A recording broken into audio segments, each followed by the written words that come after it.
Good evening, everybody. Please, can you hear me? Yes, we can. Okay, sorry, I'm working on turning on my screen. Okay, I hope my background is not too dark.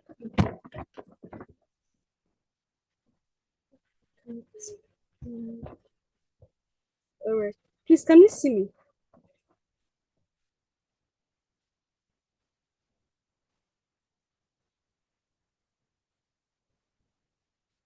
Okay, sorry, please, can we see me? I'll appreciate getting a response, please.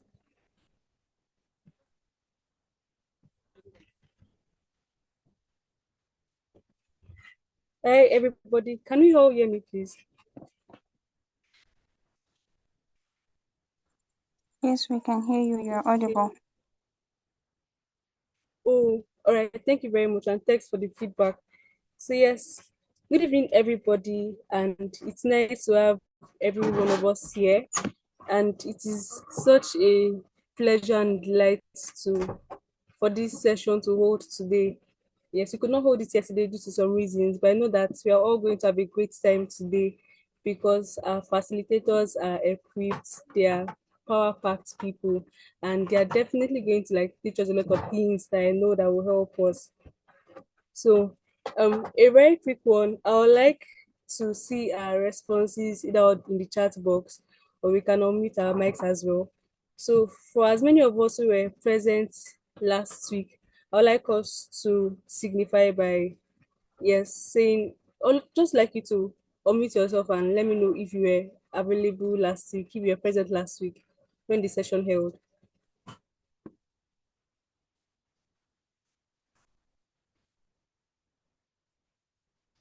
Okay. All right, Miss Blessing Ekwere, I can see your video on. Were you around last week? Oh, she's the speaker, so just move on with her. She's a speaker. Yeah. So just let's move on with Oh others. yes, thank you very much. Thank you very much for bringing that to my notice. And it's nice to meet you, Ma. You're my namesake, and I know that this session is not going to be anything short of quality. It's not going to be anything short of power, impact, and knowledge. And it's nice to have you on board.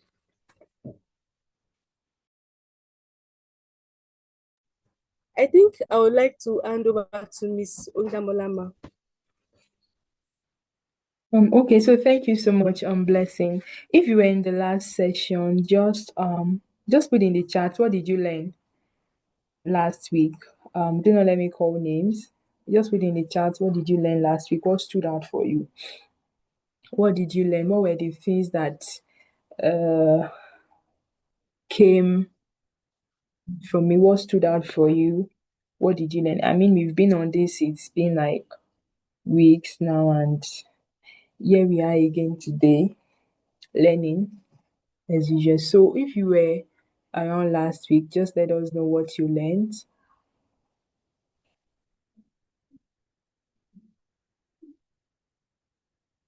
You can put in the chat, and so that we can move on. Just you can put in the chat. What did you learn? What stood out for you? Let me read.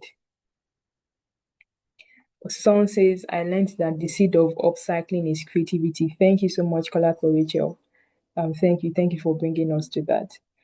Meanwhile, while you are putting it in the chat, if you've not filled the pre-assessment, please go and fill the pre-assessment. It is very, very important. And that said, we officially start this session for week 5. First, we apologize that I couldn't hold yesterday because of some reasons, but our trainer is around today and it's holding, and we are going to have a short time, like our moderator has said. So our facilitator for this session for week 5 for Waste Track is Miss Blessing Ekwere. I hope I pronounced that correctly, ma'am. Uh so I read her profile and I'm like, oh my god, it's a really high profile, high quality, and I'm looking forward to what we will learn. Let me just read her profile. Blessing Ekwere is a social entrepreneur, sustainability advocate, and the founder and CEO of Lived Innovation. With over 7 years of experience in waste management and recycling, she is passionate about building circular solutions that reduce plastic pollution while creating economic opportunities for communities. Blessing previously served as head of operations at Ecobata, where she led community recycling programs, environmental awareness campaigns, and grassroots waste management initiatives that mobilized communities to adopt sustainable waste practices. Through looped innovation, she develops eco-friendly package alternatives made from agricultural waste, helping businesses transition away from single-use plastics. Since its inception, the company has produced over 20,000 sustainable packaging products, eliminating the plastic equivalent from the environment. Blessing is also actively involved in sustainability advocacy and community development. She serves as the Abuja Community Manager for Susty Vibes and an Executive Secretary at the Recyclers Association of Nigeria. Please let's welcome Miss Blessing. It was such a short notice, and thank you so much for making it. We really appreciate it.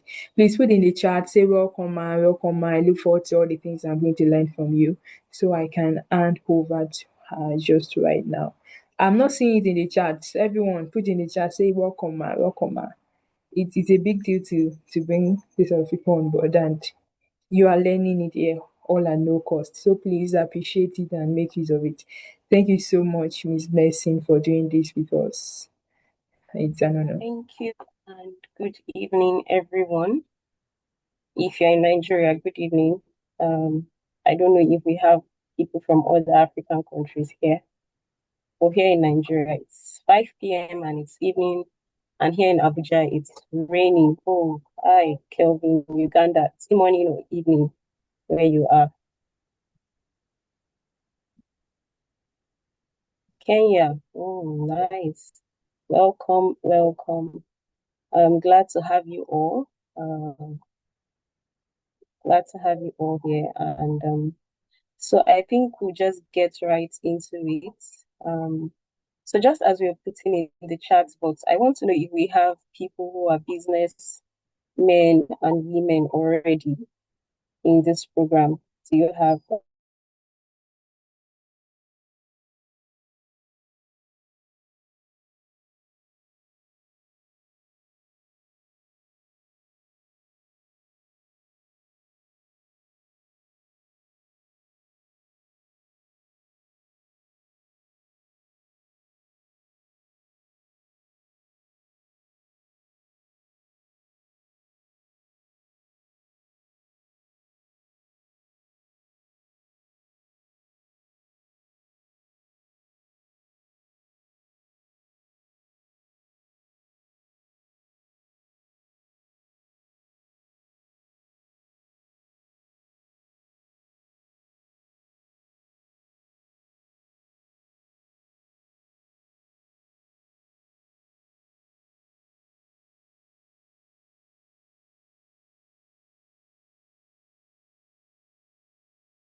Please just give us a moment. I think network's bad for our trainer, and but she's going to join us soon.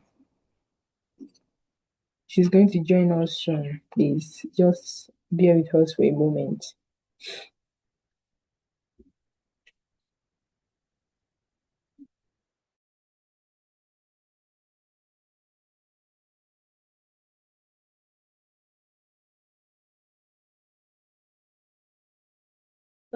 Sorry, I got kicked out of the call. Please confirm that you can hear me. Yes, I can hear you, ma. Okay, great. Thank you. So I was asking before I dropped off the call, and unfortunately I can't go back to see what came in the chats. I was asking if we'll have people who are already entrepreneurs in the environmental space on the call.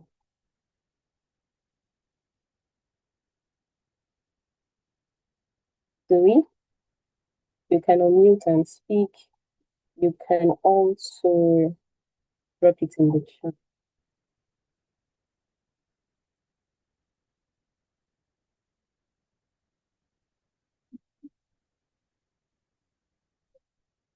I do. Manual from organic waste. Interesting. Thank you, Esther.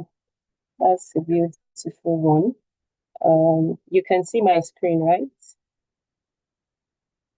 So yes. So let's start. I'm really, really hoping that it's going to be interactive, and I'm going to get people either or responding or muting their mics and responding. I hope I'm going to get response. So first question goes, if I gave you 5 million naira today, what green business would you start? Or what would you do with your current business? Yeah, we have a couple of persons on the call. We are over 20 on the call. Amazing. So who's going to go first? Buy truck for waste transport. Janet, nice one, Janet. Who else? Who else? There's 5 million at stake here, so it's only Janet that needs money. Really. We have people here that don't want money. Ah, that's surprising. Only one response. We will move forward, though. I want us to speak. Guys, please respond. Okay. You, the waste management Joy company. Girl, Colatbo, my Blessing, Shalom. Okay. So let me continue with Janet and Blessing since they are responding to me. So Janet, have you spoken to any of your customers or people that you want to serve with this waste truck? Have you spoken to them to understand what problem it is that they are going through or they are experiencing? Start in nylon waste upcycling. Okay, nice one, Kolako.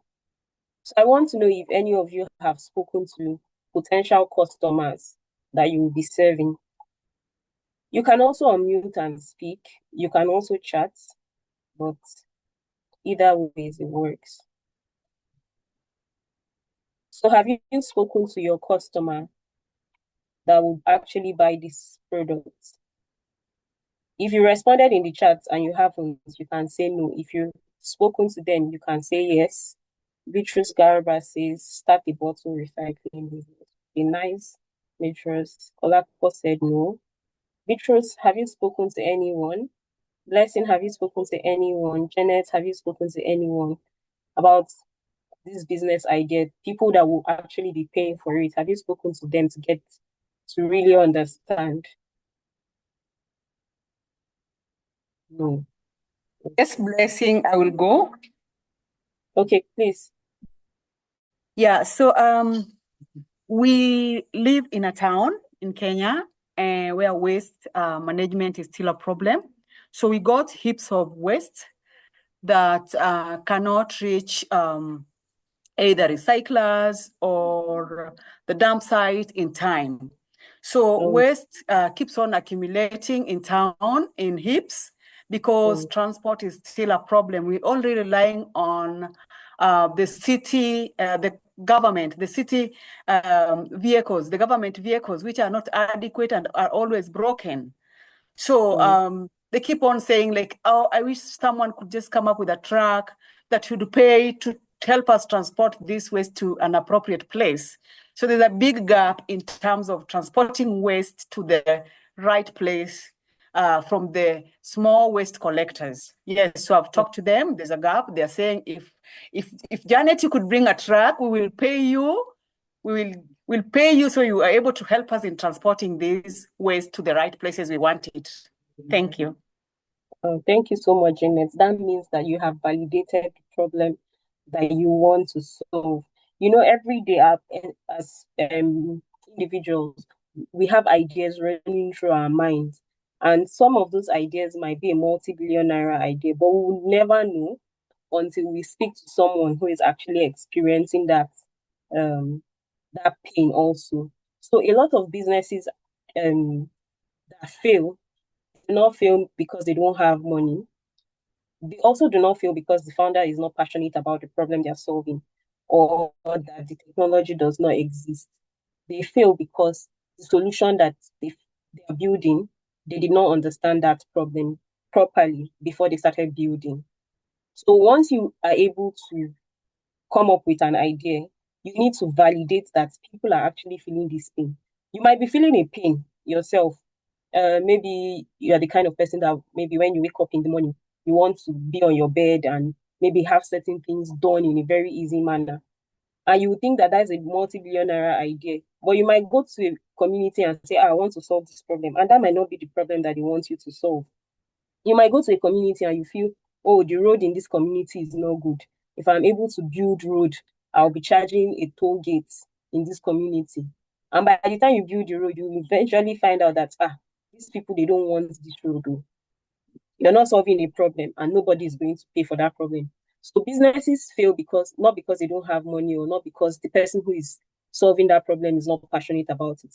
They fail because they fail to understand the problem that they are building around. I once had a session where they told us, don't fall in love with the solution that you are building. Fall in love with the problem that you've identified. That way, once you've fallen in love with that problem, you will then be able to build your ideas around the problem that you have identified. So most entrepreneurs actually start in the wrong place. They start with an idea instead of starting with a problem that is what's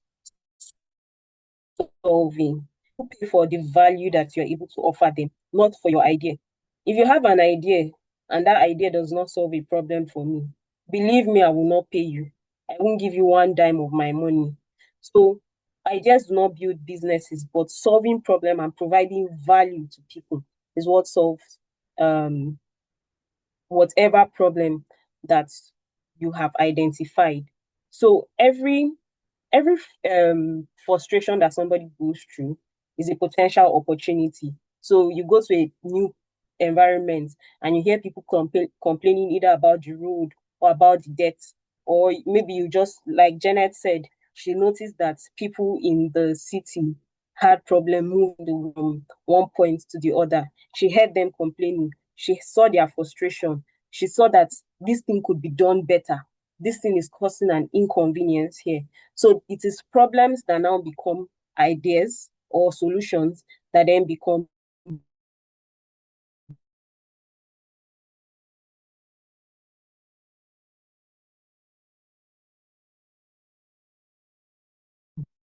businesses that people want to pay for. Because for any business that you're building, it has to be able to generate money. Even for NGOs, best believe me, even if you are starting an NGO today, if your NGO does not have a way to sustain itself beyond external funding, you would also suffer, especially in the development space today, where a lot of funds have been cut, not just if education thing some years back, HIV/AIDS used to be a booming problem some years back, and there was so much funds that were going to all of these areas. But these days, if you check NGOs, they are now looking for ways that they would also sustain their system beyond getting grants, because of course they have staffs, they have to pay rent, they will have to ensure that whatever solution that they are providing to the community that they are providing it to sustains and outlives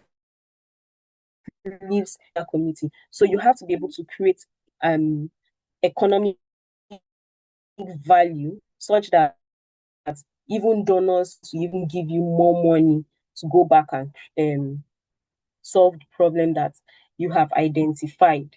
So if we look closely at everything around us, you would see that it's actually solving a problem. the laptop that you're using or your phone that you're using is actually solving a problem. If it wasn't solving a problem, you would not buy it. In fact, if you look around you, everything around you is solving a problem. So opportunities are hidden, but then we need to be able to look closely for us to find it. Let's take, for example, if I decide to wash my hair now, normally if I leave my hair, it will dry, right? Definitely, if it will dry. But if I wash my hair in the morning at 8 o'clock and I need to be at work by 9, I need my hair to dry very fast. So that's where you now see people that now have now come up with hair dryers that they're now saying, oh, you can use this to solve this problem. And there's opportunity everywhere, from agriculture to waste or climate change, to even the communities in our health, in fashion industry, housing, health, mobility. And all of these areas that I mentioned can also be linked back to climate change or sustainability. One thing you need to understand about climate change, sustainability, waste management, it's a cross-cutting sector. It's not a standalone sector. You cannot take it away from energy. You cannot take it away from fashion. You cannot take it away from housing or from agriculture or from transportation. Whatever your passion is, stick with it and find a way to infuse sustainability into it. You now see people who are in the fashion industry coming up with new ideas of how to make the fashion industry more sustainable, because that industry is one of the most polluting industry. We also see in the mobility industry, they are coming up with even great ideas on how to solve problems in transportation, because we now know what the problem is with fossil fuel. Now they're coming up with electric vehicles and also what's it called now? CNG vehicles that reduces the environmental pollution and increases efficiency, improves convenience, just really hitting the problems that people are experiencing, as well as solving the climate problem. So, for instance, now those cars may now move faster or be cheaper. Yes, we know that a lot of sustainable alternatives are expensive in the immediate, but on the long run, if you want to acquire a solar system right now for your housing, it's probably going to be a very capital intensive one. But on the long run, you would realize that, oh, that was a very good investment. For people who invested in solar maybe 3-5 years ago, they are reaping the benefits now, because the cost of solar right now is even times 2 or times 3 of what it used to be then. But they're already enjoying the benefits without having to spend the money that we are spending in either acquiring it or even what we are spending by using grid electricity. So we need to be able to look into the different aspects of our daily lives or different sectors that we are already working in, to identify the problems that are there. So in agriculture, we've seen that there's problem of food loss. You see a farmer will go to farm and then he's experiencing a lot of losses. You'll see, oh, there's a storage problem or there's water problem. They need, because of climate change, there is drought in the north. They don't have a lot of water. So you need to solve that water problem. They also have packaging problem. They also have transportation problem. They even have pests, and people are even coming up with solutions using AI and technology to help solve all of these problems that they are currently experiencing in that sector. So I've given these examples. For instance, I was saying, if you look around your house, that everything that around you is solving one problem or the other. The chair is solving the problem that you need to sit. Imagine if you did not have a chair in your house and you have to be standing all through or sitting on the floor. You are going to be having real body pains. Or the bottles, the PET bottles that we now say it's a problem. They actually were solving a problem. PET bottles came into the human sphere as a solution. It did not come in as a problem. It was now the way that we handled it that made it a problem. But initially, it was solving a problem because people can now carry portable drinking water or even supply portable drinking water. So if today the government even decides to ban PET bottles, a lot of people will be having issues with potable water. So we'll be trying to solve one problem by causing another problem. So you need to understand that there needs to be a balance in whatever you are doing. While you're solving a problem, you have to ensure that that problem you're solving does not go on to create another problem. That was the problem. That, that's the problem that we're currently expecting. Why they have solved one problem, they are causing a problem somewhere else because of mismanagement or the fact that it was not designed for recyclability or circularity. Wheelbarrows, even though there are better ways of moving things, but if you go to every Nigerian market today, you'd see people who literally are carrying wheelbarrows. Since I was a child, you'd see all these wheelbarrows and they'll just be walking around. Madam, you won't carry your thing. I help you now. And they'll get their money and they're living off it. Phone, it helps you communicate. We now have solar lamps that when light goes off, you have a backup that helps you to do what you want to do. You understand? So every product that you have in your house, you did not buy it because you had the idea or you just saw the thing and you liked the color. You bought it because it was going to solve a problem for you. A lot of people do not have the money to just throw around like that and just buying what they don't need. Everybody wants to buy something that they need and something that will be solving a problem for them. So all of this that I've been talking about leads us to what we call design thinking or human-centered design thinking. So it's a human-centered approach to solving problems. So it helps us create solutions that people actually need. And this is a technique that ensures that you put people in the center of whatever it is that you're doing, not trying to solve a problem in isolation. Like I said, if you have an idea today and nobody is willing to pay for it, then you haven't solved any problem. You just had an idea and you wasted money on it to develop it. But for that problem to be actually solving it, for that idea to be actually solving a problem, you have to ensure that there is someone who has that problem and is willing to pay for it, right?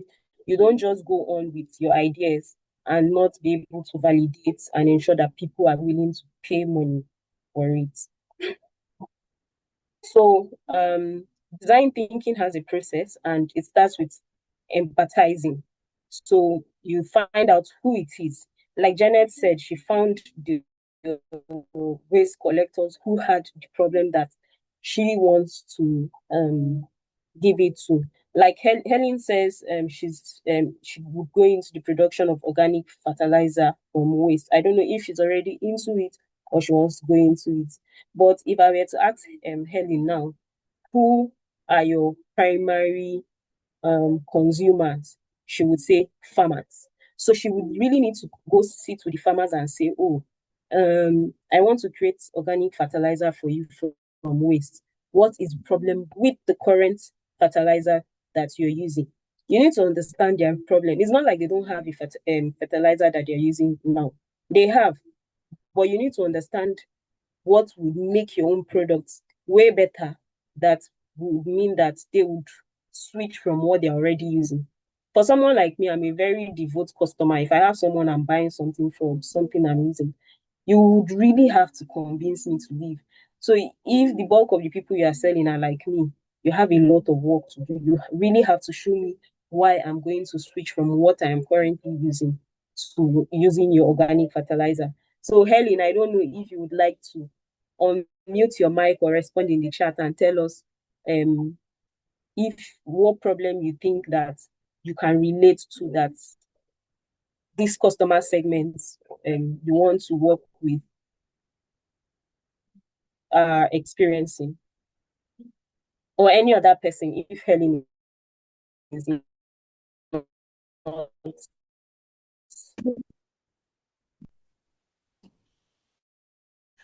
I'll mention the organic fertilizer because around me I have farmers who are looking for fertilizers to help aid their crops production. So that is one of the reasons I mentioned about this organic fertilizer, it will also help them in their crops, in their agricultural produce in terms of their crops, because most of them, they don't practice this rotation farming. What they do is every year they use the same piece of land to farm, and then the soil is no longer that fertile, so they are looking out for organic fertilizers to aid them. So that is one of the problems I've seen around. So I say, fine, these fertilizers should be sold to those farmers at good prices, and it can also yield more profits for me if I go into that production. So that means that what you have done is that you've been able to observe these farmers. You saw that they were doing something that was making the soil not be as fertile as it should be, which means that they now have to put an additive to make it fertile and increase production. So you'll be able to empathize with your customer segment. Yes, ma'am. So the next thing now Yes, is ma'am. that, yeah, great. Thank you, Helen. So the next thing is that you now need to define this problem, right? You need to be able to define the problem. Then you can then begin to ideate around it. Then you prototype around it. And then lastly, you test. So like you don't, you like I said initially, you don't start to ask what product should I build. Instead, you now begin to say who is experiencing this problem and why is it happening. Helen said why it is happening is because they are planting the same crop in the same field continuously. They are not changing, and so the soil is losing its fertility. So how are they currently solving the problem today? Do they have a way they are solving it? Would they be willing to switch to your own solution? If, for instance, Helen was targeting customers that were already doing crop rotation, that means she would need to find another advantage of her product to those people, right? And then also know why it frustrates these people. So the next thing is excuse me. The next thing is to be able to define the problem. The problem is not oh, they have an infertile land. The problem is that oh, they continuously farm in the same place, which means that it reduces the fertility of the soil. And now you're going to be able to provide them with organic fertilizer that would improve their production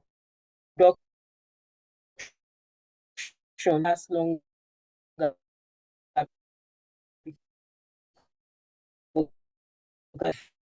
food lasts. Someone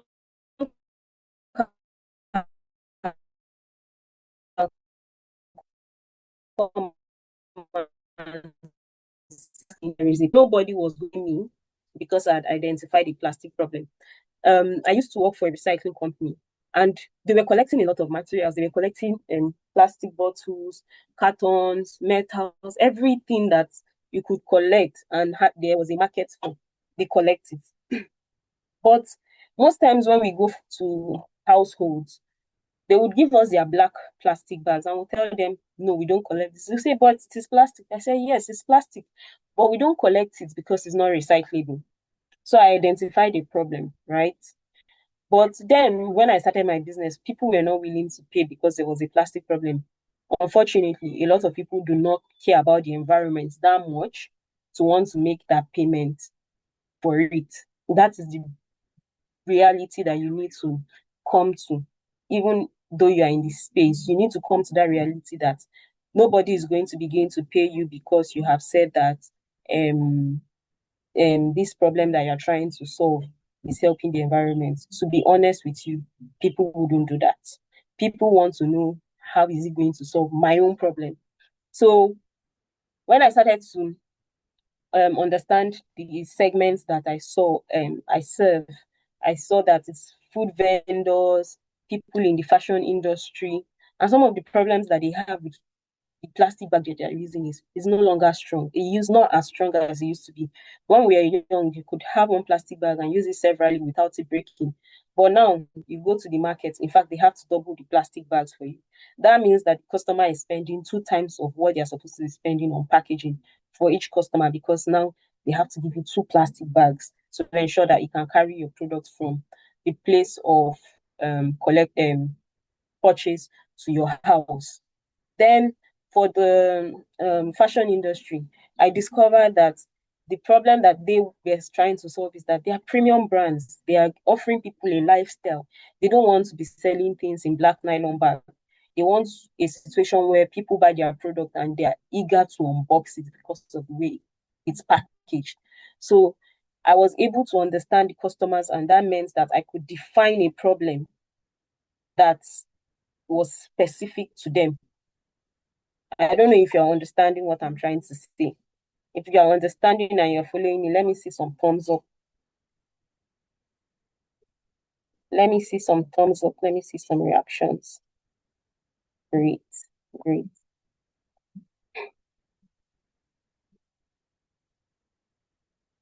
Okay, great, great. We are together. We are together. Okay. So, another thing is now to begin to generate ideas. So once you've been able to identify the people that have the problem, you've been able to clearly define the problem, you now begin to work around many solutions. You begin to say, oh, what way can I solve this problem that I've identified? If maybe the problem you identified was food waste, you could also compost it, right? Just like Helen is talking about composting it for organic fertilizer. You could turn it to animal feed, or turn it even to biofuel, or even to bioplastics or natural dyes, whatever the agricultural waste is. There are so many agricultural waste that can be used for multiple things. You can now say, okay, will this pay me more, or will this um will this pay me more? Will this create more impact? So you begin to put as many ideas as possible. You don't have to stick to one particular idea. You can put out several ideas. So for the problem of packaging, there are several solutions to packaging. It could be, oh, let's go back to the drawing board and design plastics that are recyclable, right? That could be the solution. And that is already being done. So you see people that are now creating plastic bags that are recyclable or biodegradable. Another idea for plastic could be, oh, let's even give them completely different alternative. Let's give them bags that they can use continuously, which is the tote bags, clothes bags. That's another option, right? Another option is the paper bag, which is something I'm doing. It's recyclable on its own. The way it is made, it's recyclable. At the end of life, it can be recycled. So that's the multiple ideas. You don't shut down any idea. Just as many ideas, you can sit down with your team and you begin to ideate, or you can begin to ask questions around why, if this is happening, why is this happening? Okay, so this is happening because of this. You ask another why. You want to get to the bottom, the root problem of why that problem is there, and the solution, especially when you are dealing with communities. This is very important when you're dealing with communities, because for communities, you want to design solutions that they can easily accept or adapt to. I don't know if I'm making sense. You can go to a rural community, and the solution that you think that you are providing for them might not be solving the problem for them, or might not be culturally feasible for them, or it's not something that they can relate to.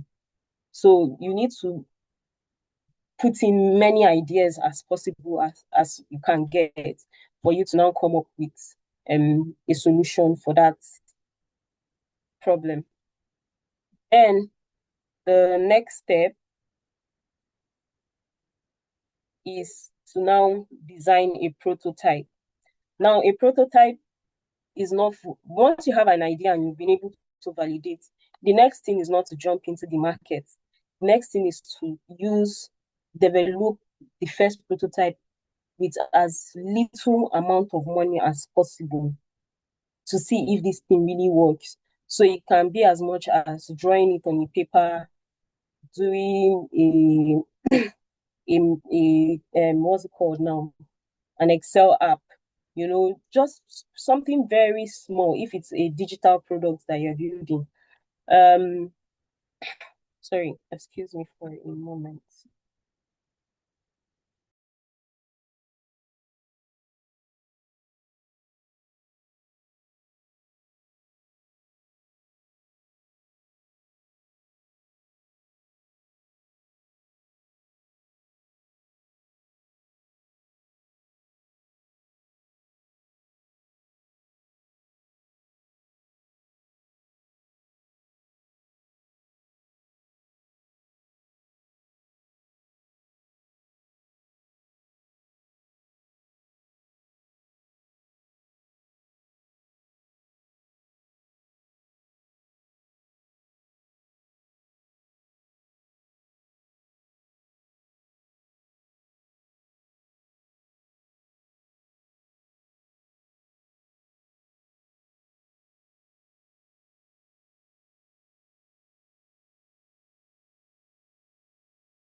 Okay, sorry.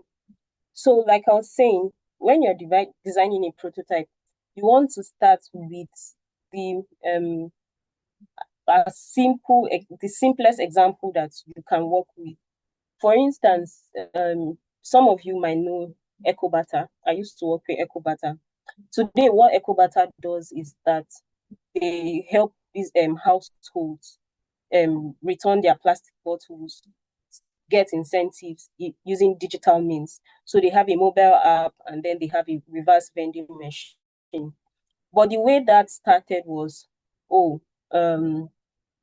we had a community of people and we said, we will come to your house and pick up your waste. But we did not have the resources to build a mobile app or to develop a reverse vending machine. So one of the things that we started a Google form. So we created a Google form and then we told people that if you needed a pickup, just go on that Google form, fill your details, fill your house address, and then we'll come pick up from you. So the whole process was entirely manual. People would request for pickup using a Google form, and we'll see it on the back end. We'll have to call them and then go to their place, pick it up.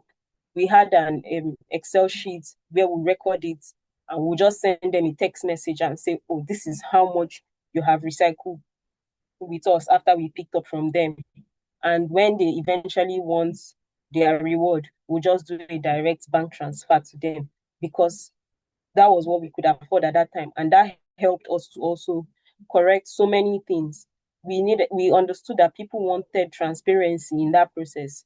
That was one of the reasons we began to build the app because people wanted transparency. They want a situation where when they request for an app, they want to see, oh, I've requested for this pickup.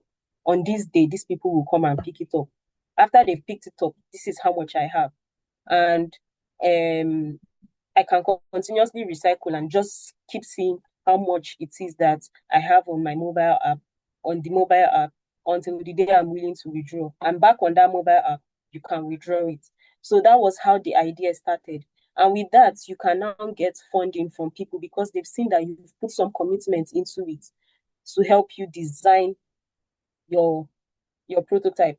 And that's how people will then even build trust to support your initiative. So depending on what you're building, or if it's a digital product or if it's a physical product, you want to start with the barest minimum. You want to start with something that costs you very little. It could be a sketch, it could be a proper model, it could be a digital mock-up or something.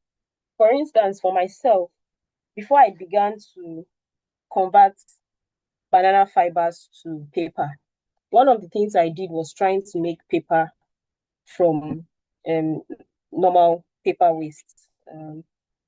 Let me see. if I can show you this. Okay, great. So you can see this was one of the first prototypes I was able to design. It was made from paper waste, right? You can see how rough it looks and all of that. And then we were able to say, okay, now that we've done that, can we take it to the next step?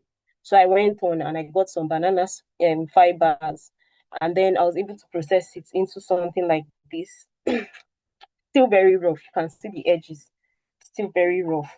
And then by the time I was able to do that, that was when I began to invest and say, okay, now I can do machines and all of that. And so machines now help us get it into a very fine and smooth paper that we can then use for a packaging bag. This paper now is made of banana fiber, but you might not be able to tell. But if I show you this, because it's looking rough and all of that, you can now say, this thing is actually that. But because people saw this, they were able to believe in us and they understood the fact that, oh, these people understand what they want to do. And then they can invest in you to then build. So it's important that you're able to show some form of prototype for people to believe, or even your customers to understand what you're trying to tell them. Then the next thing is that you need to be able to test what you have built. Is it going to work?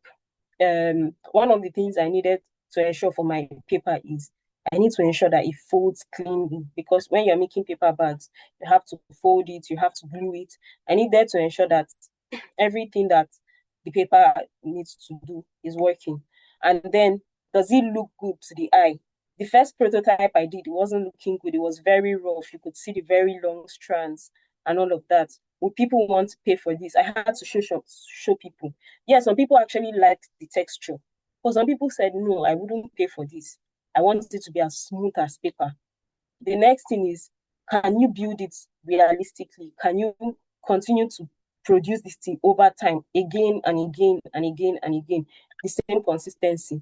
That is one of the things that even I myself had to go through, because for paper, you have to have a certain thickness every time to ensure that the bags that you're producing comes out well. So I needed to ensure that for every time I'm making a paper from waste, it comes out with the same thickness. And when people put their products, it can carry it from the place of purchase or production to the house of the person. Because I cannot be saying I'm solving plastic problem, that plastic is not durable and plastic will break, when I'm producing paper that will also break on the way. Do you get? So it has to be, is it realistic? Is it something that you can build continuously over time, again and again? And then, is this something that can thrive? Would you make profit from it? Because even if someone gives you a grant today, like I said in the beginning, I want to give 5 million. Even if I give you 5 million today, if you finish that 5 million by next year, if you come back to me, I wouldn't give you 5 million naira again, because I've given you 5 million naira before. But what might happen is, maybe by next year, when you come back to me, you say, oh, that 5 million naira you gave to me, I now have a profit of this, but I need this extra money to make it bigger. And then the person sees, okay, now this is viable, this is something that can make profit. For most business, we have to be honest with ourselves, so that we don't also put ourselves on due pressure. For most businesses, maybe the first 1 to 3 years might not be profitable. But after the third year, you need to begin to show profitability. The reason is that in your first 3 years, you're still trying to acquire customers, you're still making capital expenditures, such as buying machines, trucks in areas where you need trucks, you're hiring staff, you're still even testing the market to see what works, because you continuously ideate, you'd add more aspects to your business. Maybe Helen starts with organic fertilizer, which is maybe in the powder form. Next year, she'll be, oh, I can do liquid fertilizer. Now she has a new product line. And then she keeps building and has multiple product line. And by her third or fourth year, she has various product line that she's producing, and then she's making profits. So the three things that you must do when you're testing your product is, after you've developed your prototype, you now want to take it to those people that you had the problem in the beginning, that you said, oh, this is the people that have the problem. Now that you've been able to define the problem, you've been able to develop a prototype, take it back to them and say, would you want this? Would you actually want to pay for this? Is it realistic? Can I do it continuously? That's something that you'd ask yourself. Can I do it continuously? Or would that person buy it continuously? So it's on two ways. It's either yourself, can you make it continuously? Or would that person buy it continuously? And then, is this business profitable? Because imagine if you start a business today and in the next 3 years it has drained, the business is drained, and you yourself, you're drained. Please, that's not the story we want to hear. You, as a business person, you want to keep growing and ensure that it gets better and better. So the business has to be viable for you to make what's it called now, profit. So now we're going into sustainable product development. So great products, they don't just make money, they also create value for people and the planet. So like I said initially, when we talked about the various places that you can identify different problems, initially when you talk about climate change or sustainability, it just feels like maybe when you're talking about waste or solar energy. But it doesn't have to stop there. You have to go even for beauty products, cosmetics, fashion, like even baby food, menstruation, health. Like, you now have to, it's a cross-cutting sector, because every sector might be contributing to climate change in one way or the other. So sustainable product development does not have to stop at waste or agriculture. It can go into different sectors, even content creation, even banking, whatever sector you find yourself in, product development. Now, one of the things, or three things that you need to always consider when building sustainable products, is that you have to be solving real problem for people. Like we said, because you're solving a sustainability problem does not mean that you would completely ignore people. You cannot do that. You cannot completely ignore people. You have to ask yourself, what problem is this solving? Like I said initially, the problem I identified was, there's a plastic problem. But people were not going to pay me for paper bag because there is a plastic problem. It was that it is solving a problem for them. It meant that they did not have to double their plastic bag every time, or it meant that they can present their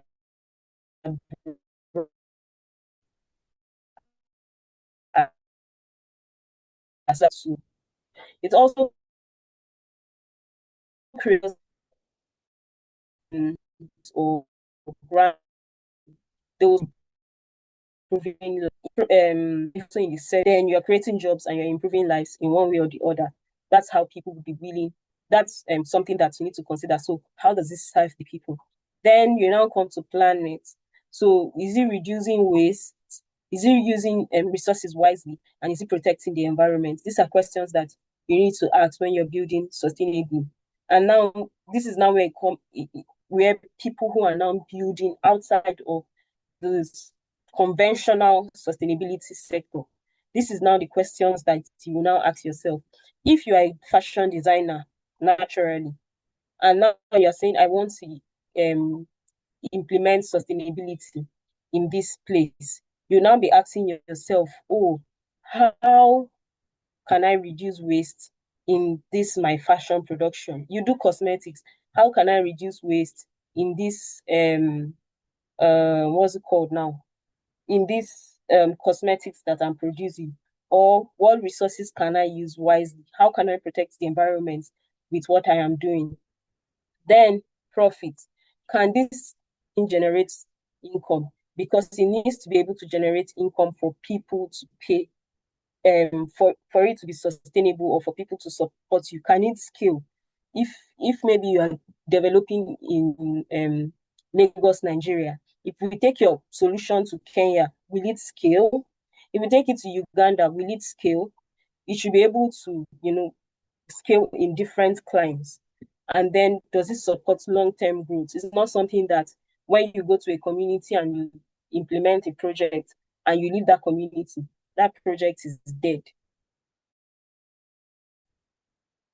The idea of sustainability, like we know, is that it should be able to live beyond you and then also benefit future generations. So for every time that you're talking about sustainable product development, you have to consider people, planet, and profit.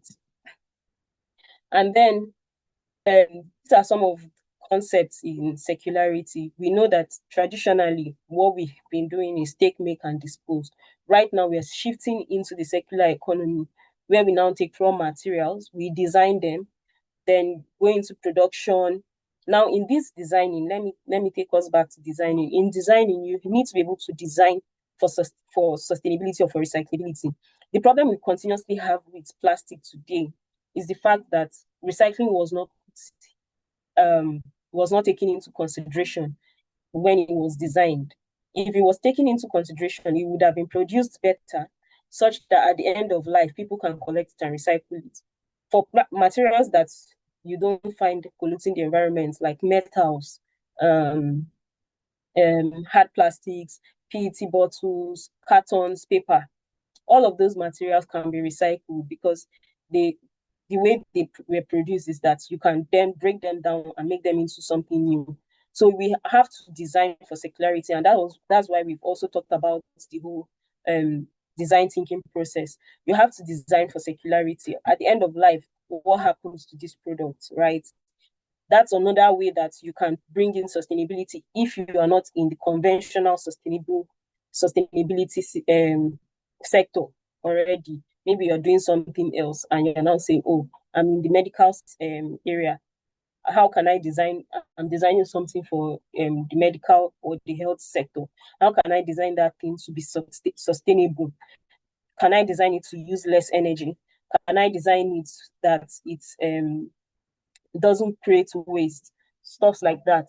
And then you now go into the production and manufacturing. You also distribute.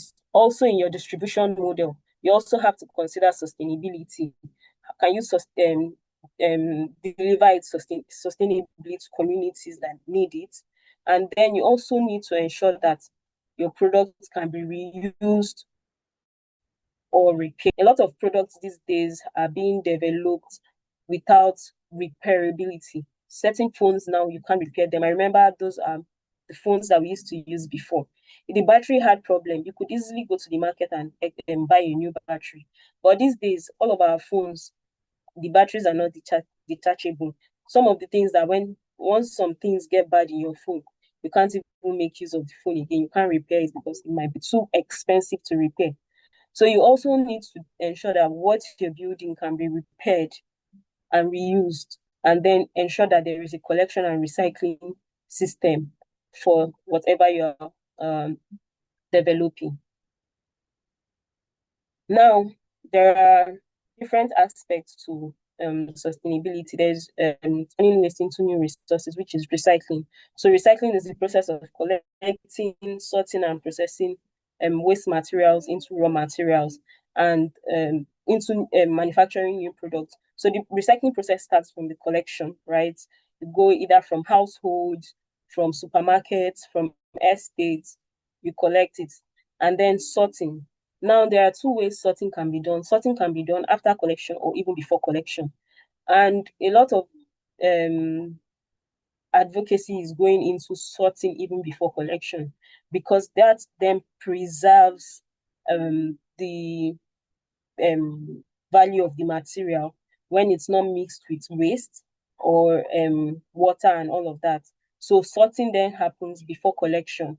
And then there is also further sorting when it gets to the factory, but that's then on a different level, because most materials or packaging materials have multiple layers of materials. For instance, your PET bottle, bottle cap is a different material, that's HDPE. The bottle itself, it's a different material, that's PET. And then the label is a different material, that's LDPE. So that would then happen in the factory. But for you as an individual, it is important that households are not mixing their waste. So this is a place where you now see businesses are trying to create solutions where they're saying, oh, We are creating solutions that help households sort their waste. We are creating digital bins that we can put in supermarkets that helps individuals who are going there to sort this waste properly. Then there's also the cleaning process where if unfortunately the waste has been contaminated, it has to be cleaned, especially when the plastic is going to be recycled into a food grade material. Maybe you're doing bottle for bottle, something that would now be used to package food. Then it has to be cleaned and sanitized properly, even if it's not going to be used for edible things. Even when you're trying to use it for even chairs or buckets, you need to ensure that it's also clean and appealing to the eye, because once it's dirty, it would also affect the color of whatever material that you're producing. And then we now go into the manufacturing phase. So different materials can be made into different things. PET bottles can be made back into PET bottles, fibers, and likes. HDP containers can be made into buckets, chairs. Paper can be used to make egg. Paper and cardboard can be used to make egg crates, tissue, or even make paper again. Glass is used for sand. Aluminium can be used for pots, or even used in order to make other aluminium. The same thing with steel. Then for e-waste is a very delicate waste stream, because once you pick up any electronic waste, there are different components. There is the screen, there is the battery, there are different components in it, and that is a more tactical recycling sector. So each of it has to be dismantled, and also dismantled carefully because of some of the emissions that will be coming out of them. So it has to be done properly. So recycling is one aspect. Then we also have upcycling, which is turning the waste into new material. And you're now trying to, without having to break it down mechanically, you don't melt it, you just maybe convert it from one product to another. So we've seen people who are using plastics to make jewelry, using them to make furniture. So the difference between recycling and upcycling is that in recycling, you are breaking down the materials, but in upcycling, you're keeping the materials largely intact, or you're trying to transform it by maybe painting it or cutting it in some other shape to give it a different value. Then recycling often requires industrial processing, but upcycling requires creativity and design. So comes into place your design skills. So you might, in fact, if you go into the upcycling, you might hardly see one product that is made 2 times, because it's all about creativity. But excuse me, that can be done, but a lot of creativity goes into it. For instance, these bags that you see on the side of the picture, they are made from plastic waste. But then a lot of creativity had to go into it. The mixture of plastic and thread and all of the designs that go into it to make it not look like it's plastic and make it look like it's actual bags and shoes. And then recycling may reduce material quality over time. For instance, plastic can be recycled maybe 3 to 5 times, but upcycling often maybe not every time, but in most cases often increases the value without having to break down the quality. And then recycling produces raw material, while upcycling produces finished goods. Because for recycling, most times you break it down into pellets or fibers that would then be used to either make clothing or new plastics. And then this slide is repeated, sorry. So like I said, in upcycling, you have to put in a lot of creativity and innovation into it. So you have to think of new ways to do stuff. You have to think outside of the box. Now, one thing about creativity and innovation is that you might not necessarily be creating a new idea entirely. You might just be improving on something that already exists. You might, for instance, I'm making paper from banana fiber. You can then come and say, for me to improve on this, I can, and for it's brown, like I showed you, you can decide, I can make it white. You can come up with a way to say, I can make it white, or do something to make it, more excellent, just adding an idea to it. that makes it more excellent, makes it more convenient for the user, and then eventually go into execution. I think we're running out of time, so I'll speed up here. So before you build anything, like we've said from the beginning, it needs to be solving a real problem. We cannot hammer on this so much, solving a real problem. A lot of us in the sustainability space, the passion that we come with, we forget to ask people who are going to use this product if it will benefit, if it's going to be solving a problem for them. So we go on to build without solving real problem. And it is after you have built, you now realize that this problem I think I wanted to solve, I'm not solving it too. Instead, I may be creating a new problem, or people are not willing to pay for it. So it has to be solving a real problem. And then someone has to be willing to pay for it. And then you now have to ask yourself, can I build it? Initially, when I had the idea of turning banana fiber to paper, I did not know how to go about it. And if I could not have done it in the most simplest way in my kitchen initially, I don't think that anyone would have supported me to develop machinery for it. Now, right now, I had gotten support from Innovate Hub and the Israel Embassy to develop machinery. But that was because I was able to show them that I could do this from my kitchen. So you need to ask yourself, can I build it? Can I build all of the components that is necessary for it? And then, can you now produce it consistently? It's not about making it the first time. Can you continuously make it? Can you automate the process of doing it? Can someone else do it in your absence? Then, can you assess the materials? One of the questions I got asked a lot was, are there enough banana and plantain fibers for you to use for paper? I had to go and do my research and really find out if there were enough raw materials for me to use for the production of this. So you need to ask yourself, can I assess the materials? Are they far away from me? Before you then go ahead to build it. And then lastly, is it environmentally responsible? Remember, it has to benefit people, planet, and then it has to create profit. So now, whenever you're creating an innovation, you have to continue to iterate. You don't get it perfect the first time. I showed you 3 different versions of the paper I made. I first made with paper waste. I saw what it was like. It wasn't something I could take to the market. I did the second one. I realized, oh, I could do this better. I could do this better. I need to get my fibers into a smooth blend. And then I went back the third time. So once it's doing it the first time and not getting it right does not mean you have failed. It just means that you need to do it better. You have to go back. That's where the testing comes into play, where you go and ask people, would you pay for this? How much would you pay for this? Is this solving a problem? What would you do better? With that feedback, you go back and do your version 2. With that feedback, you go back and do your version 3. You continue to iterate on the products that you've developed until you get it right. That's when you can now say, okay, we have done this.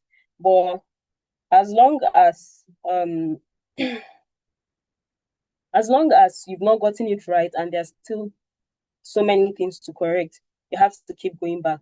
And then let that not also stop you. You can also go to the market once you've been able to achieve certain things.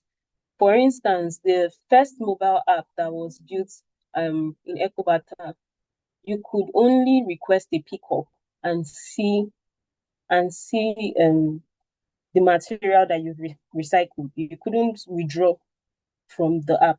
You could make a request, but you will not be able to withdraw. You make a request, you put your account details, and then we'd have to manually use our mobile our banking app to transfer to you. But it was working at the time.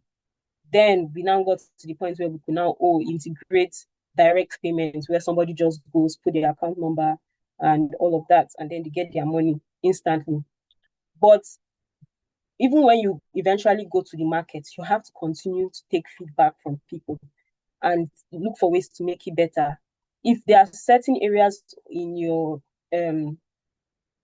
process that are not yet sustainable, for instance, if maybe you are like the lady that said, I think that's Janet that said, talked about truck. Maybe she's able to get funding and then she gets her truck, right? She already starts solving a problem for the people that she wants to serve, right? It doesn't stop her from solving that problem. But the thing is that she needs to keep making improvements. So as she continues to grow her business, maybe in 2 or 3 years' time, she decides to say, oh, using petrol is also contributing to climate change. At this point, I think I want to make my vehicles CNG or electric, right? And then she goes on to say, I'm creating more environmental impact for the environment. I'm not only reducing waste, I'm ensuring that the process with which I am doing this is very sustainable because I'm using a CNG truck, I'm using an electric truck. And then she finds a better way. Or she then says, oh, this waste is bulky. We have to go multiple trips for us to move 10 tons. We have to go maybe 5 trips, move, and our truck has a capacity of 2 tons. We have to go 5 times to move 10 tons.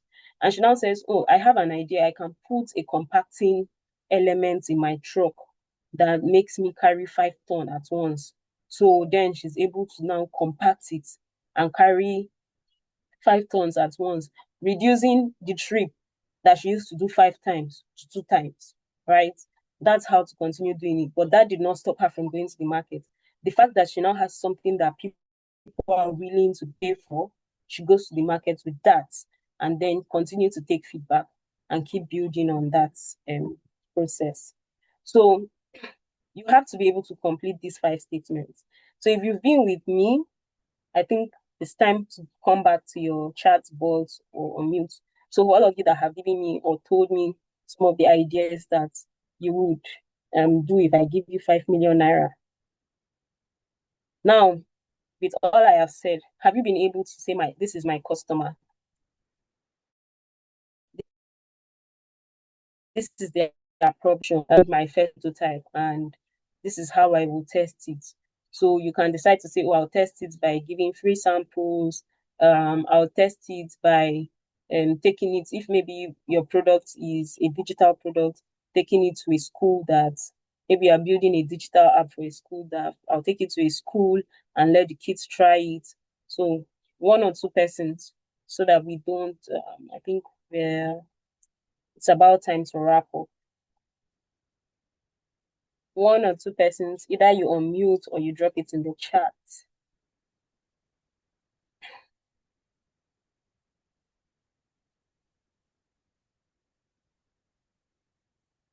Do I have people in it?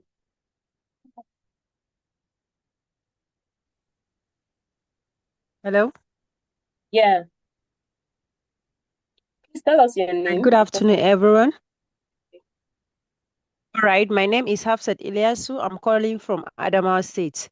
Actually, the challenge is, sorry, I just came in late, so I'm not at the starting point, right? So the challenges I have on the ground is that I am like from an Angetu. So we have this Almajri, and across our street, we have rampart of clothes, old clothes available everywhere you pass. Do you get it? And slippers. So also there are robbers. So what I develop now is like I will start collecting those old clothes. Are you with me? So I don't know how to process it further. Now I need a proper mentorship and guidance on how to carry it about. Thank you. Hope you understand my question. I understand your question and we'll get to that. But for now, I am the one asking questions. Thank you, Hafsat. Thank you, Hafsat. I've taken note of your question. Hello. Is my question clear? Yes, your question is clear. I've taken note of that. But I would answer that when we get question and answer section. But I want people who have been with me on the call from the beginning, especially those who shared some of the business ideas that they have. Based on what we've discussed, can you answer these 5 questions and say, okay, this is the people I'm solving this problem, and this is the problem I'm trying to solve. This is the solution. This is how I will build my first prototype, and this is how I will test it.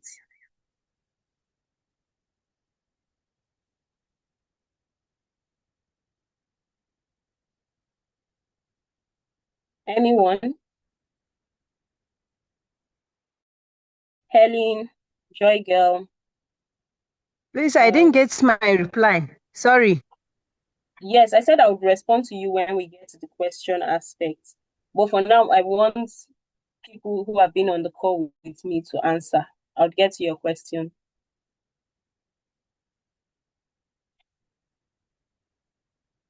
Oluwasemilore, Uma Blessing, Janet, Kolapo, Beatrice, everybody, unmute your mic and speak, or you put it in the chat box. Can you answer these 5 questions so that I will know that I have not been speaking to myself for the past 1 hour? Maybe I should carry my 5 million and be going.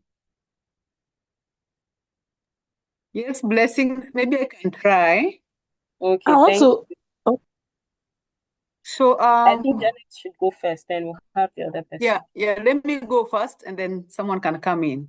So currently my customers are households, businesses, markets, and institutions like schools and colleges around in town. So their problem, like I said, is they lack affordable, timely, and reliable transport to move waste to designated collection, recycling, and disposal sites.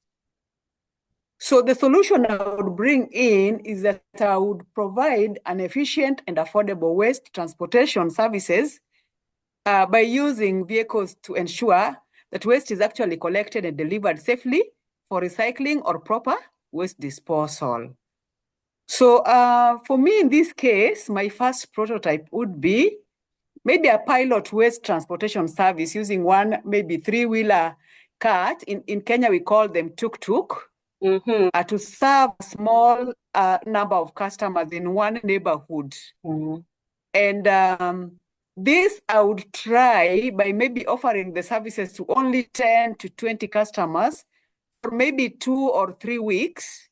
And then I collect their feedback on maybe timeliness and maybe reliability. Yes, and then improve on their experiences. Thank you. I love that, Janet. I love that. Just to throw an idea out for you, even when you don't have the finances to buy a truck, you could actually rent a truck and start so that you don't wait until you have the money to buy a truck, because that's a capital intensive purchase, right? You don't want to go and buy a truck and then realize at midway that, oh, this thing is not going to go as well as I want it to. And then you're stuck with a tricycle or a tuk-tuk that you cannot use. So you can start with hiring somebody's truck and say, can you come, let's do this business together. If I charge them this amount of money, I'm going to give you 70% and I'll take 30%. If it's worth it, right, then you now test it and get feedback and then you move on. Thank you so much for sharing, Janet. There was someone else who wanted to speak. I didn't see the person's name, but there was someone who wanted to speak. Yeah, good evening, Henry. Okay, to answer this question, just like I said before. Hello, can you hear me, ma? Yes, I can hear you.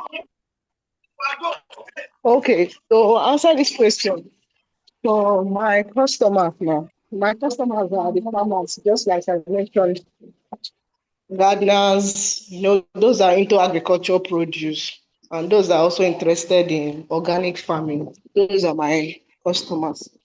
Then for the problem I want to solve, just like I mentioned, is to improve soil fertility for those farmers that are into agricultural produce and are facing issue of utilizing the same piece of land over the years instead of practicing land rotation or going to acquire other lands, but rather they have limited lands. So they are using the same land all over again.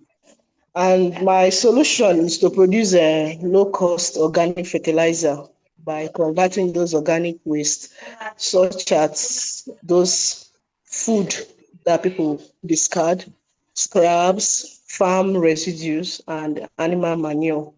I will convert this into the organic fertilizers that we need. So all this will help to improve the crop growth and reduce waste.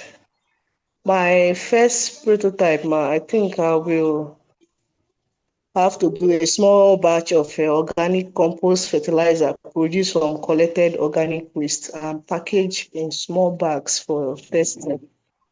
That is what my first prototype will be. And I will also use, how will I test it? I will test it by giving samples to farmers, those gardeners, to apply on their crops.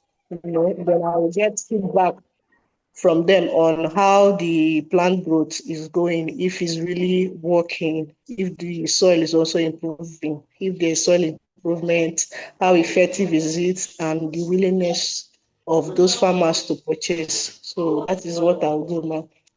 Thank you.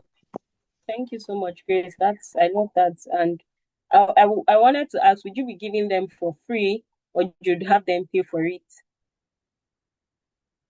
For the testing, I'll be giving out for free first. The test. A few farmers, I will just do a little sample. So that sample now is just few farmers. Let's say in my area, we have almost, let's say, 100 farmers that need this. So I'll just do a little test with just 5 farmers.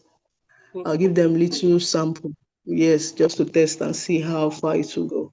Then if it works out, then I will now see their eagerness on getting this product, how much they need it. So once it works, they'll also spread information to other farmers.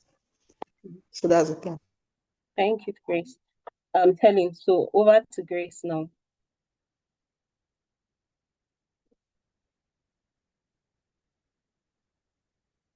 Over to you, Grace. I see your hand is up. Okay, good evening, everyone. Thank you so much. I didn't join on time, but I'm grateful I'm able to join at this time. So for me, the customer will be households, businesses, and schools, individuals who generate waste, and organizations who generate waste, basically. And the problem is specifically plastic waste. And the problem is difficulty in separating waste properly, because in our homes, in Nigerian homes, we find out that all waste are being put in one waste bin. So that's the problem, separating waste properly at the point of disposal. So for the solution, I have been thinking of actually designing a waste bin that can have different compartments for households, businesses, schools, where they can put in different kind of waste. They put the plastic waste in a place, they put the organic waste in another compartment, and just like that. So for a prototype, I'll do a sample of a waste separation bin, a small size, a very small size compartment sample, and label it. The first compartment, plastic; the second, organic; the third, general waste, and the likes of it. And a simple testing plan is just to distribute like 10 of that to my neighborhood household, and see how they can use it effectively for, say, 2 or 3 weeks, and how they can be able to separate their waste from it, and take feedback from them, and then work along with it. I think that is it for me. Thanks. Thank you, Grace. I think I love that idea. You remember I said in this session that sorting waste at source is one of the problems we're having in the recycling sector, and I'm glad that you're trying to work on that. So thank you so much, Grace, for sharing. So for Kolapo, he says, my customers are landlords, shop owners, schools, and residents in my community who deal with flooding and need affordable pavements for walkways and compounds. Their problem is pure water nylon, and plastic clogs our drainages every rainy season, causing floods. Interlocking stones are expensive and break fast. People want cleaner streets but have no solution. So my solution is a community recycling business that collects plastic waste in my community, turns it into strong, affordable eco pavement blocks for roads, walkways, and schools. My prototype would be to set up a small recycling workshop in my community with a shredder and heat press, collect plastic from 5 streets, produce 500 sample blocks, and build one free demo walkway at a school. I'll test it by getting 3 paid orders from people in my community within 60 days. If 3 schools pay a deposit of for 1,000 blocks at each at 1.5 per block, we prove the idea works. Thank you, Kolako. And I think maybe you should also maybe refine your problem, right? Like I said, yes, people care about the environmental problems, but they may not want to buy your products if you start there. You can start by focusing on the bad road networks as your problem and then link it to the waste problem. I don't know if you understand me. So virtually in a lot of communities and schools, the roads are bad. And when it rains, it means that it's muddy, people get dirty before they get to their destination, or their vehicles are not able to pass a certain road. So you are hitting them at a soft spot. The truth is, people buy for emotions. To be honest with you, people buy for emotions. If you check most of the adverts you see, they are trying to appeal to your emotions. So you want to, yes, they care about the environment, but are they really willing to pay because their street is flooded? They will want to pay to make sure that they have good roads. So just make that your first point of problem. And I think that you've even tested when you said that you're going to make it, and you said affordable eco payments blocks for, okay, collect this and produce 500 samples, and then I'll build one free demo walkway at the school. That's a way of testing it. Actually, that's a good way of testing it. And then for your prototype, like I said, you don't have to buy machines for your prototype. I've seen people do this thing that you're talking about in the cheapest way possible. They just get some melting system. People even use pots that they don't use to cook any longer. Yes, this might be hazardous, but you have to do it in the most cheapest way, ensure that it's going to work, have your mold it, and then have that demo to show. And then eventually you can now go to the getting your heat press, your shredders, and then eventually now have people that are making deposits. That's now that you've gone into the market. So thank you very much, Kolako. And at this point, we would call it a wrap. So the key takeaway here is that great businesses solve real problems. Yes, they solve environmental problems, but they solve real problems. Customers should shape your product, not your ideas. And then great ideas are tested, not assumed. So once you have an idea, you need to go and ask people that will pay for it if this would work out. And then balance people, planet, and profit, right? You're not focusing on only profit. That's what makes you a different business. You're not doing business as usual, focusing on only profit. Or you're not doing it just as a sustainability enthusiast, focusing on only planet, but you're putting into play people, planet, and profit.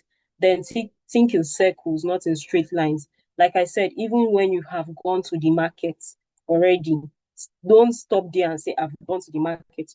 Continue to take feedback and improve on your product. That's why you hear maybe a product that you used to use back then when you were a kid, and that product is no longer in the market. Why is that no longer in the market? They probably did not take feedback. So you need to take feedback. The world is continuously changing. You need to take feedback. What are the new things that are happening? How can I improve this? Every day your WhatsApp will tell you upgrade. Every day your Google will tell you upgrade, because there's something new that they've seen that is happening, or there's a new feedback that customers are giving them, and that's why they are telling you to upgrade. So as a business or a sustainability enthusiast that wants to solve problems, you need to work in cycles, continue to upgrade. Start small, learn fast, and improve continuously. And I think, okay, Geraldine, I hope I got that right. Sorry, ma, for late response. I have a bad network. My customer is public health facilities, beauty salons, small clinics, and local businesses in Bukavu that need affordable and reliable disinfectant products. Their problem is this. Is someone speaking?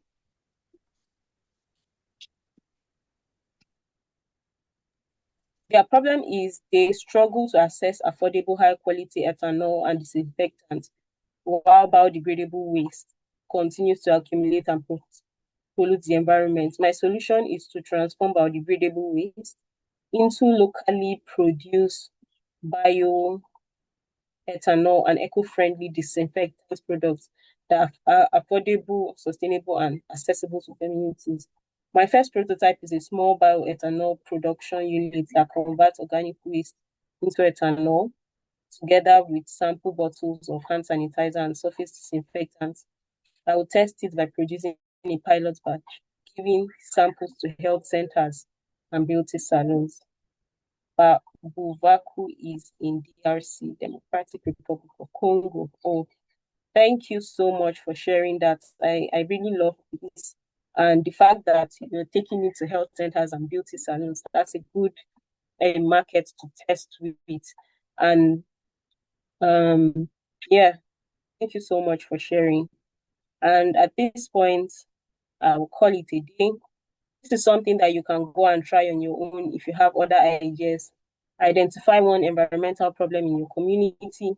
For those who have not already, speak to 5 people affected by that problem. Write down their top 3 frustrations that they share. So each person you speak to might give you a list of 5 frustrations, right? When you have that 5 frustration each, what 3 come across all the 3 persons? Are they saying something similar every time you go to them? Pick those particular ones and then sketch your solutions around that frustration or inconvenience that they've shared. Share that with a friend, a mentor, get feedback, and then continue to reiterate and see if it's viable. Thank you, everyone. It was a good evening here with you. Thank you for being interactive. It's time for questions. You can put up your hand and I'll take questions. But first, I would answer the question that was dropped by Hafsat. She said she has identified growing amount of textile waste and shoe waste, and then there are marginaries. So I think something that you can do, Hafsat, is collect those waste materials and upcycle them. Like I said, since you said you joined late, I talked about being creative. You might not have to go and recycle them mechanically, but you can upcycle them. You can get a volunteer team of tailors that if these clothes are still repairable, you can now sew certain parts of them, maybe dye them, and then donate them back to these kids who are in need of them.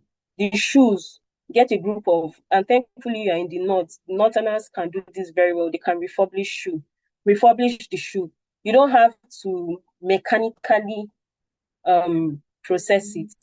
But even these almajiris, if there are some of them who have gotten to the age of working, that you can say, oh, this is a skill I want to teach them. I'm going to teach them how to take old clothes and make them good and new, such that they can now give it to other almajiris or work on these shoes and resell them or give it to other people as help. I've given you a business idea, so now you're the one to give me money. Have sat. I hope you got that. So, questions?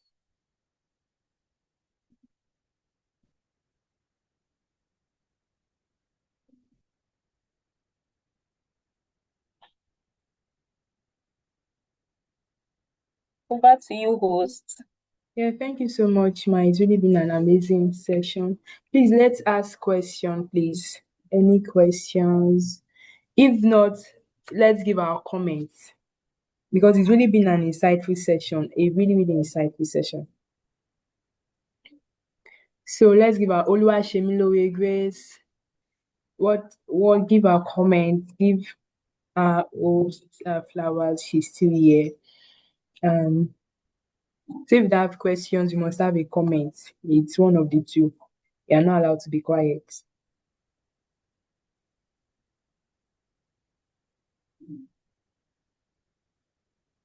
Should I call names? Anyone, any takers?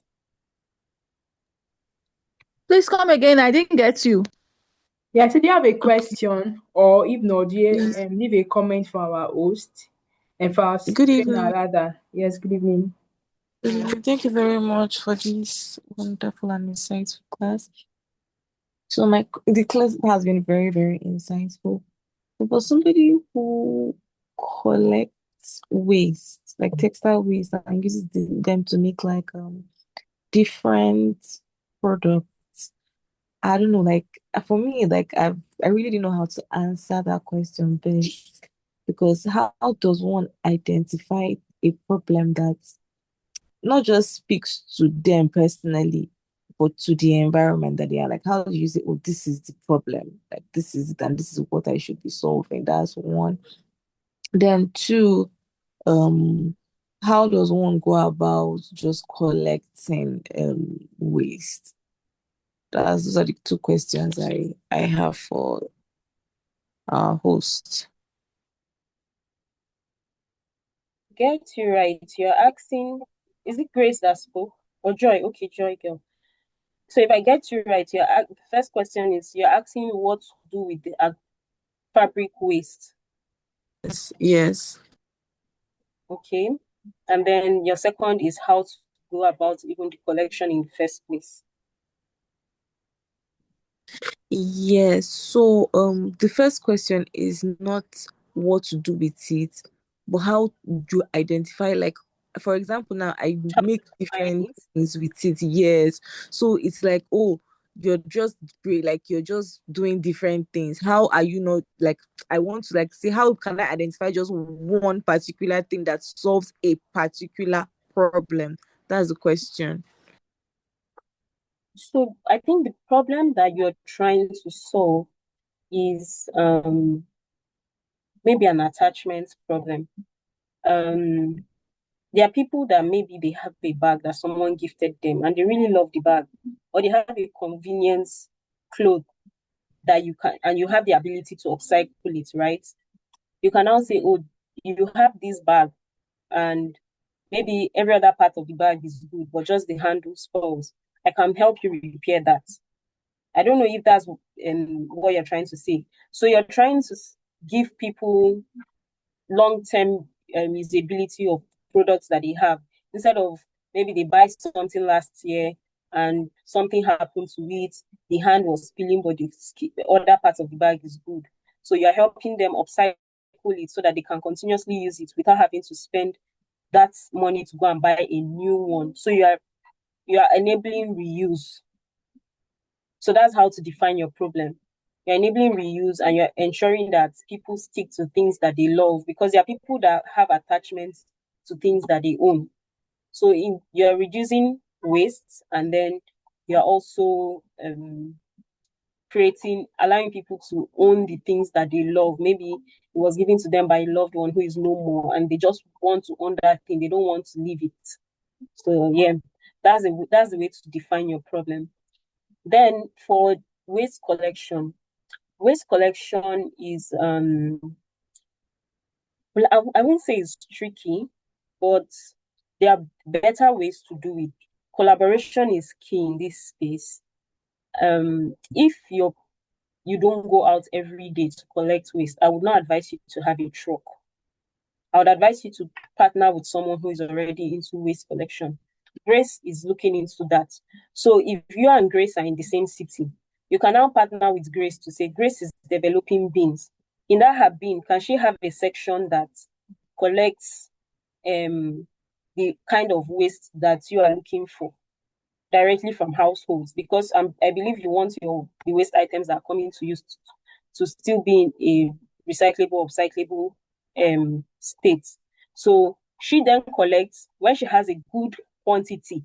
You then go and collect from her instead of having to establish your own collection line. But then you have a partnership with her. I hope that answers your question. Yes, it's clear. Thank you very much.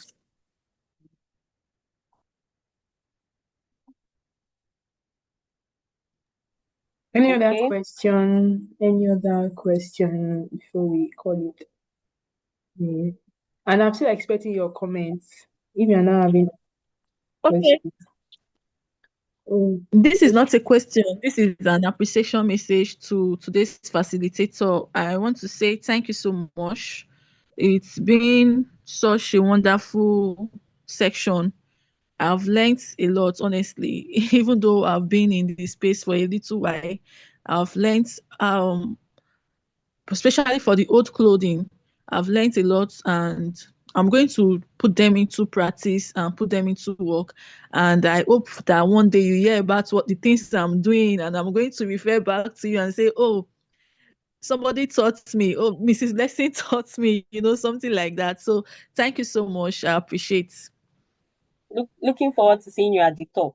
So remember that question I asked at the beginning, that if I give you people 5 million, so that means now that I have 5 million from 20 other people that they will be giving me from the profit that they begin to make from their businesses. But I wish you all the best, and you all have amazing, amazing, amazing ideas.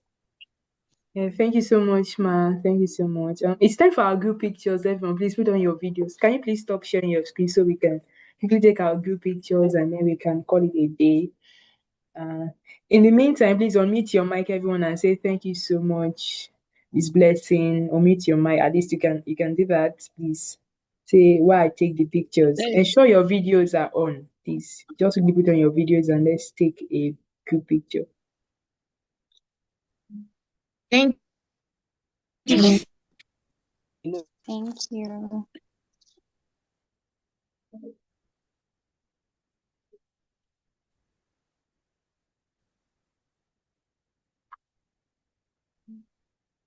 you so much. Thank you so much, This Blessing, for we really enjoyed your class. It was really amazing and insightful. And thank you for knowing her call on such a short notice. Thank you so much. Thank you, everyone. Please, I've shared the link to the post assessment form in the chat. Please ensure you fill it.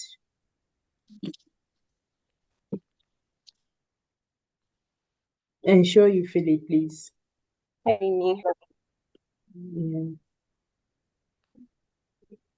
Thank you. So I'll reach out to you, Ms. Blessing, via email for next steps. Thank you. All right, take care, and I hope to see you guys build human-centric but yet sustainable solutions. Bye. Bye. Thank you. Please fill the post assessment form. Please fill the post assessment form.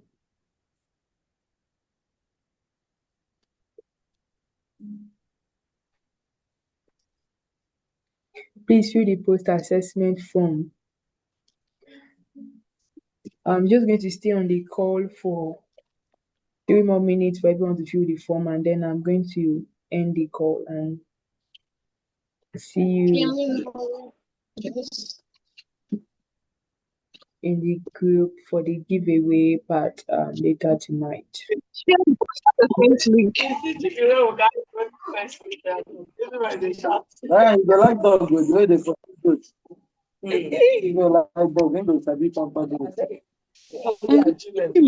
This post assessment form is saying week 4. Is it actually week 4 or week 5? Okay, people just feel. Please give me just, but I think let me check this. Just a moment. Well, it should be week 5. Because what is here is week 4. Week 4 post assessment, introduction to upcycling materials techniques. That's what's here on the from the link you sent in the chat box.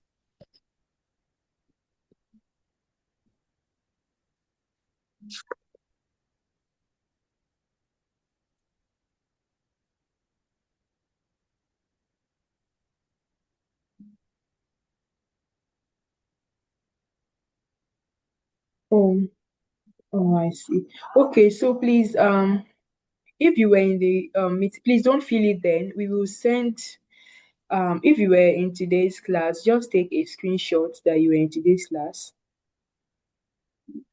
Just take a screenshot and then reach out to your community manager later. Reach out to your community manager later in the evening that she should send you the link to the post-assessment form for this last. We are going to fix it now.